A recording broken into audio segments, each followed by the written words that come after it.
Ryder, when you have been scuffling a little bit and you have a day like today, how much do you think it helps you from a confidence standpoint and just moving forward?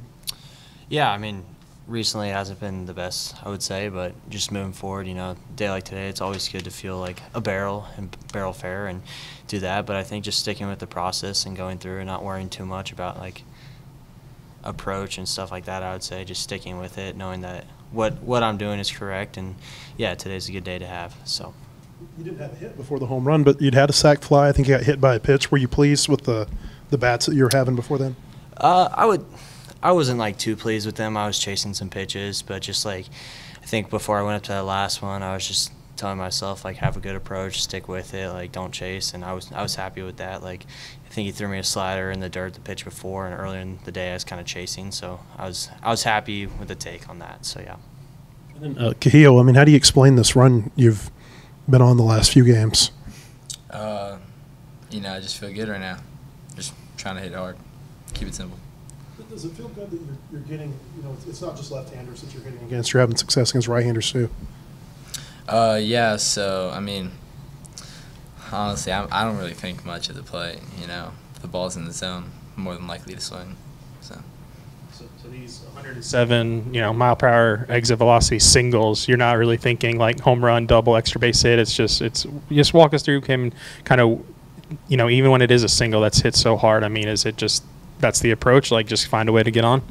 Yeah, that's the approach, just try to hit it hard, and if it finds a gap, it finds a gap, and if it gets caught, I mean, tip my hat, Ryder, did you catch Colin Fisher in his appearance this weekend?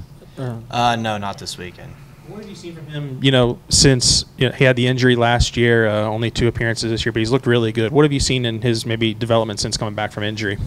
Yeah, I think last year, I mean, he was obviously really good, really hard to hit, and coming back in the pre-spring, it wasn't like as many strikes, but I mean, this weekend or the past 2 appearances, it's just been pounding the zone with 3 pitches, and I mean, it's really good to see because, he's such a good teammate, such a good guy. You always want to root for him, and, he's in the zone, and he's competing really good, so.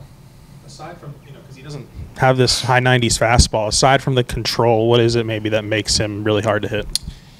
I mean, I would just say he's a competitor. Like, when you get in the box, you don't know really what you're going to get. I remember last fall he threw me a first pitch changeup to lead off the game. And it's just that's the kind of pitcher he is. He's going to throw you stuff that you don't really expect. So. I guess Ryder, I think you started 7 of the 8 games behind the plate. Just kind of how are you adjusting from going, being the number 2 catcher to number 1 catcher, catching every day now? I would just say, sticking with it, trying to get as much recovery in as possible, get as much food in as I need, and stay hydrated, stay healthy. But I know my body can do it. So. Dave was in here talking about maybe some of the challenges of being DH and not playing the field. I mean, having done that at BYU and now here, do you kind of share some of those things? Is it kind of difficult to kind of keep yourself engaged in between innings and those kinds of things? I'd say, yeah, it can be pretty difficult to stay locked in, You're not on the field, not moving around, not actually being out there, I mean, just being able to, like, focus and just root on your teammates, I mean, I think is a really good way to stay engaged. That really helps me, actually. They said they were going to look at you in the outfield. How much work are you getting out there on the off days? Yeah, so I've been in the outfield for a while now, taking fly balls, getting some reps. So. You're working more left, right? Right field. Right. Okay. I was looking at your BYU profile the other day. It said you can hit a golf ball 400 yards. Is that right? Yes. Okay. And then for Ryder, you've been here through one of these long homestands before.